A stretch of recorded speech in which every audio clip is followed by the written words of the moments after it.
మాతాకి జై. భారత్ మాతాకి జై. రేపు తెలంగాణ విమోచన దినోత్సవం సందర్భంగా సెప్టెంబర్ 17వ తారీఖున మన తెలంగాణ రాష్ట్రంలో భారతీయ జనతా పార్టీ పిలుపు మేరకు తెలంగాణ విమోచనం నాని ప్రభుత్వ పరంగా నిర్వహించాలంటే ఇంతవరకు ప్రభుత్వ పరంగా నిర్వహించకుండా కొంత మతోన్మాదులకు భయపడి ఓట్ బ్యాంక్ రాజకీయ కొరకు ఏ ప్రభుత్వం గతంలో ఉన్న తెలంగాణ రాష్ట్రం ఏర్పడినప్పుడు మనకు సెప్టెంబర్ 17న అధికారికంగా చేసుకుంటామని చెప్పి అనుకున్నాము ప్రజలు. ఆ రోజు కేసీఆర్ గారు చాలా మాట్లాడి అబద్ధాల మాటలు తెలంగాణ రాష్ట్రం ఏర్పడితే అధికారికంగా సెప్టెంబర్ 17న జరుపుకుంటామని చెప్పి వేదికల మీద ఎన్నోసార్లు చెప్పడం జరిగింది. తెలంగాణ రాష్ట్రం ఏర్పడిన తర్వాత సెప్టెంబర్ 17 మర్చిపోయి ఎంఐఎం పార్టీల తొత్తులకు భయపడి ఓట్ బ్యాంక్ రాజకీయాలకు ఆ రోజు కూడా తెలంగాణ రాష్ట్రంలో కేసీఆర్ గారు ఎక్కడ నిర్వహించలేదు. ఈ రోజు కాంగ్రెస్ పార్టీ వాళ్ళు కూడా సెప్టెంబర్ 17ను అధికారికంగా నిర్వహించాలంటే కూడా ఈ రోజు వాళ్ళు ఓట్ బ్యాంక్ వరకు ఈరోజు భయపడి నిర్వహించకుండా జరుపుతున్నారు. భారతీయ జనతా పార్టీ తెలంగాణ రాష్ట్రం మొత్తం సెప్టెంబర్ 17న మాత్రం మేము జరుపుతున్నాము, జెండాలు ఎగిరేసాము. గతంలో రజాకార్లు కాసిం రజ్వీ అటువంటి మతోన్మాది మన ఆడపడుచులను మగవాళ్ళను ఎంతో మందిని నగ్నంగా బొడ్డెమ్మలు ఆడిపించుకుంటూ ఎంతో మందిని ఆడమనుషులను ఏం చూడకుండా కనికరం లేకుండా ఆ రోజు మన ఎవరు తెలంగాణ రాష్ట్రంలో ఈ మతోన్మాదులు వచ్చి మన ఆడవాళ్ళని చాలా ఇబ్బంది పెడుతున్నారు.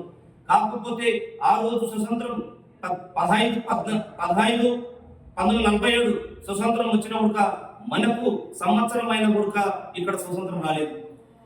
అలా రజాకర్లు మన మీద దాడి చేసి మన ఆడపడుచులను మనం పిల్లలను పెద్దలను లెక్క చూడ కాల్చి పడేసుకుంటూ ఘోరంగా చిత్రహింసలు తయారు చేసి ఆ రోజు కాసిం రజ్వీ ఆ రోజు అంతా ఇబ్బందులు పనిచేస్తే గుడక ఆ రోజు అప్పుడు మన సర్దార్ వల్లభాయ్ పటేల్ గారు తెలంగాణ రాష్ట్రంలో ఏం జరుగుతుంది అని చెప్పి ఆ రోజు ఇక్కడ రావడం జరిగింది. ఇక్కడ వచ్చిన తర్వాత అప్పుడు మనకు తెలంగాణ రాష్ట్రం విముక్తి చెందింది. దాని విషయంలో ఈ రోజు వరకు భారతీయ జనతా పార్టీ రాబోయే రోజుల్లో అధికారంలో వస్తే సెప్టెంబర్ 17 మాత్రం అధికారంగా నిర్వహిస్తని చెప్పి మేము కోరుతున్నాము. భారత్ మాతాకి జై. రేపు సెప్టెంబర్ 17 భారతదేశం మొత్తం నరేంద్ర మోడీ గారి పుట్టినరోజును ఒక పండుగ వాతావరణంగా నిర్వహించుకుంటున్నాము. ఎందుకనగా ప్రపంచ దేశాలే నరేంద్ర మోడీ గారిని ఈరోజు ఎంతో గొప్పగా ఆదర్శంగా తీసుకొని మెచ్చుకుంటున్నాయి.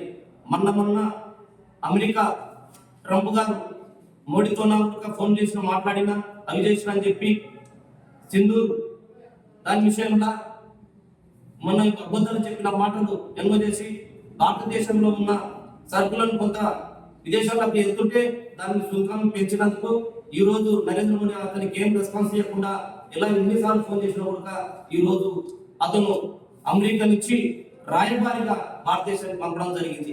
అంటే ప్రపంచం దేశంలో భారతదేశం నెంబర్ 1 కాబోతుందని చెప్పి ఆ భయం ప్రపంచ దేశాలకే ఈ రోజు భయం పుట్టుకున్నది.